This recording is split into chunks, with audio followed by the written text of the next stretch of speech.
If you can't stand, Karen, subscribe, like, and drop a comment telling me what country or city you're watching from. I'd love to know where all the Karen haters are at. Okay, let's get into this. Let me tell you how a Tuesday in June went from baby chaos to a full-blown neighborhood showdown that ended up costing my racist neighbor $100,000 and her precious place in suburbia. Yeah, you heard me right, $100,000. But let me back up a sec. This all happened about 3 years ago, right after my daughter Chloe was born. And when I say right after, I mean this kid was so fresh, she still had that new baby smell and that general vibe of a potato with feelings. 6 weeks old. She basically had 3 modes: sleeping, eating, and unleashing a siren scream that could shatter glass, or at least my nerves. We just moved into our first real house, you know, the kind with 2 stories in this cookie-cutter suburb called Oak Haven Ridge, the sort of place where every lawn is perfectly mowed, every driveway is pressure washed, and the mailboxes all look like they were ordered in bulk. Growing up, my life was apartment buildings, city noise, arguing neighbors, and a general air of mind your business. So Oak Haven felt like another planet. The loudest sound was usually a leaf blower or the ding-ding-ding of the ice cream truck. My wife, Maya, and she's a resident surgeon running on nothing but caffeine, and nerves had pinched every penny for years to get here. I'm a freelance illustrator, so working from home, I thought it was a dream. I could be there for Chloe, Maya could save lives. We'd have a backyard for the kid, and maybe a garage to fill with broken strollers and paint cans. Living the American dream, right? Well, there was one thing. We were the only black family on our street. That wasn't a surprise, but trust me, you feel it. It's in the way neighbors look just a bit too long, or their hellos are just a little too forced. Like I'm an interesting new bug in their ecosystem. But this was our dream, so I was ready to smile and wave and try to blend in. Anyway, parenting a newborn is like stumbling around after a bomb went off in your house. That day, Maya had left for the hospital before sunrise after pulling a half-night shift. I was on Chloe duty and she was on her Olympic-level crying streak. I tried everything, fed her, changed her, burped her, did the swaddle-unswaddle dance, paced the floor until my arms were numb. I was running on 0 sleep in a stained t-shirt and pajama pants, looking like I'd been in a fight with a raccoon and lost. I was ready to give up and join her in a good scream when I remembered sometimes babies just need air. So I scooped her up, stumbling to the back patio. The air was heavy with that summer grass and somebody's pool chlorine, and I just melted into a plastic lounge chair Chloe pressed against my chest.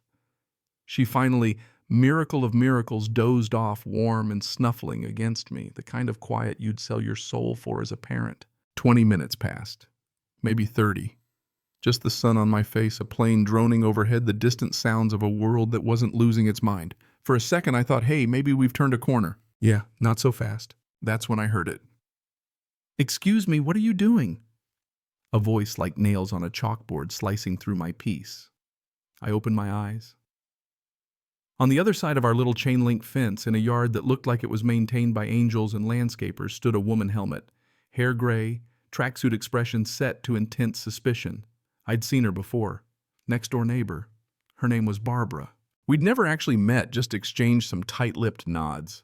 She was staring at me now like I'd wandered in from a wildlife preserve. Sorry, I said, brain still half asleep. I asked what you were doing, she said, slow and loud, like maybe I didn't speak English. Her gaze dropped to Chloe, then back to me, and something mean flickered in her face. Sitting in my yard. With my daughter, I managed, gesturing down at Chloe, hoping the whole adorable baby thing would diffuse the situation. Spoiler, it didn't. Her frown deepened. Your daughter. Where's the baby's mother? And that right there is when I knew what game we were playing. Not just neighborly concern, but suspicion. Why was I a black man here in this house with a baby? Why didn't this scene make sense to her? I felt my chest tighten. My wife's at work, I said, keeping my voice flat.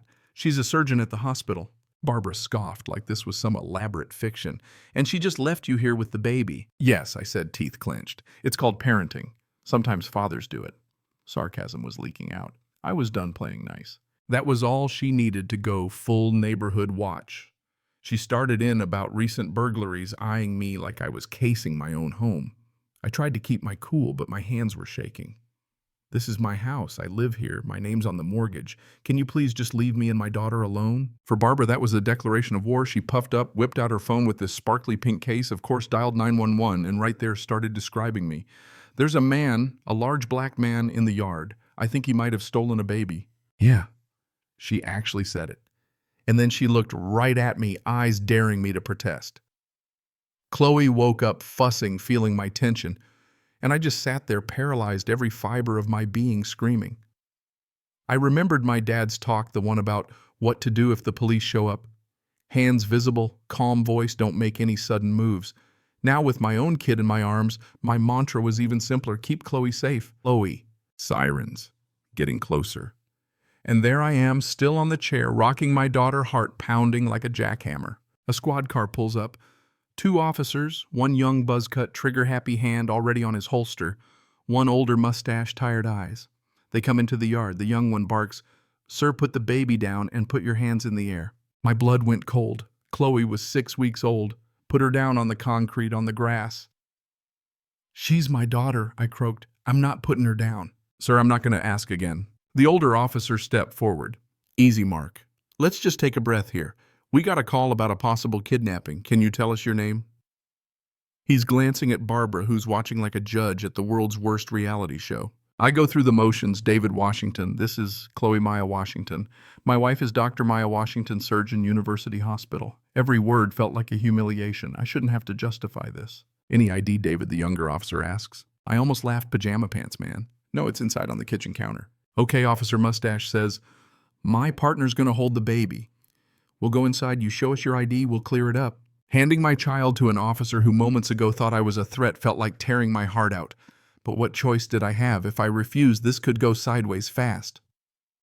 "Support her head," I said, more of a plea than an order. Chloe started wailing the second she left my arms. We went inside. The place was a disaster: baby bottles, laundry, all the evidence of a life turned upside down by parenthood. I handed over my wallet. The address still had our old place, strike 1.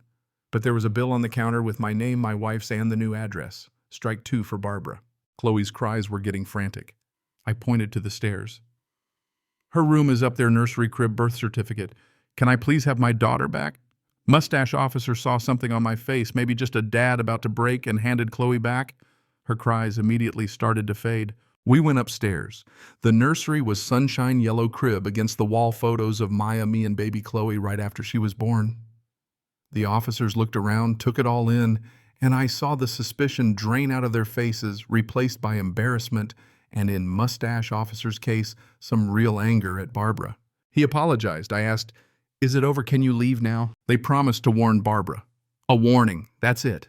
After all that, I thanked them. Those words tasted like poison, and stood there in my trash kitchen just holding my child and crying, while Maya was still at the hospital saving lives.